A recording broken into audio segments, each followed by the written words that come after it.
way busier than when we checked in with you at 5 o'clock.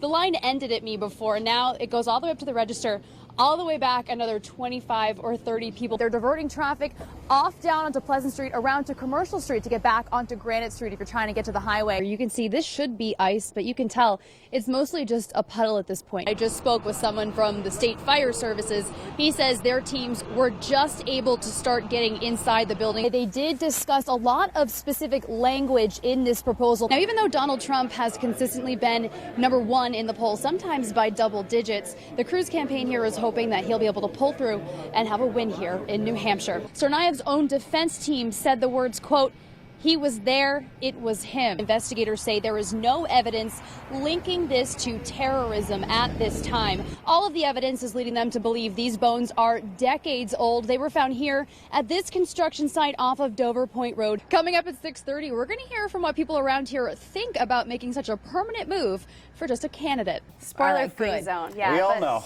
But today, a good day to go to the movies if you hadn't seen it yet. Rainy day. Absolutely. For Easter today, there are a ton of activities all across the Granite State to celebrate. One right here in Concord involved eggs. You heard it, falling from the sky. A man wanted to propose to his girlfriend in a pretty spectacular way, so he climbed 500 feet up on a cliff and popped the question using FaceTime on his iPhone. Lebanon police arrested a man driving a dump truck after a chase ended in a crash early this morning. The victim was conscious and told first responders she couldn't feel her legs. Spending the day with young locals and raising money through an auction, all for a good cause. He wouldn't give up that easily, headbutting that truck driver. One city's fire department is taking action by making the monthly overdose and Narcan statistics public. Lucky to be alive today after falling more than 50 feet from a tree.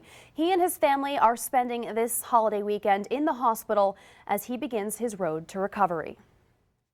I slipped and fell 100 feet.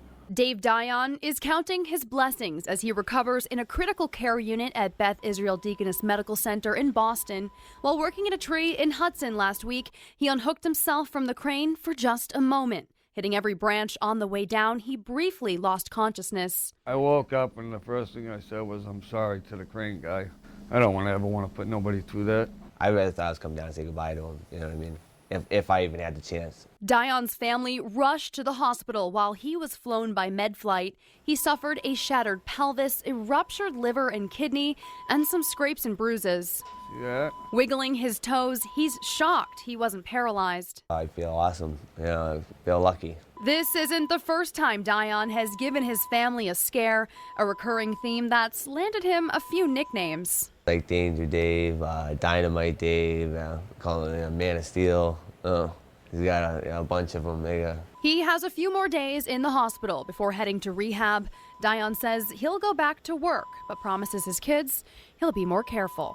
It was a stupid, stupid, stupid mistake. I won't make it again.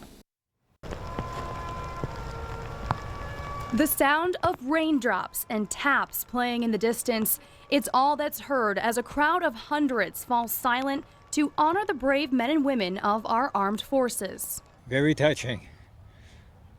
Very heartwarming. A sea of umbrellas huddle together at the New Hampshire Veterans Cemetery as the governor and the state's Washington delegation thank veterans and their families for their service. 11th hour of the 11th day of the 11th month.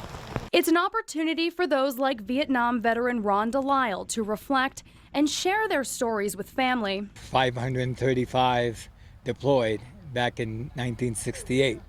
Hallelujah, hallelujah. A touching song bringing some to tears before a memorial wreath is hung. Flags are placed along the graves of the more than 5,000 New Hampshire servicemen and women who fought for our freedom, many fighting alongside Delisle. And quite a few, and there's more coming because we're at that age where we all have a little spot here reserved. A final resting place reserved for our state's heroes and the ones they love. It was our pleasure, our duty, and our honor to serve. I'm proud to have served, and people honoring it, and it's overwhelming. In Boscawen, Siobhan Lopez, NH1 News.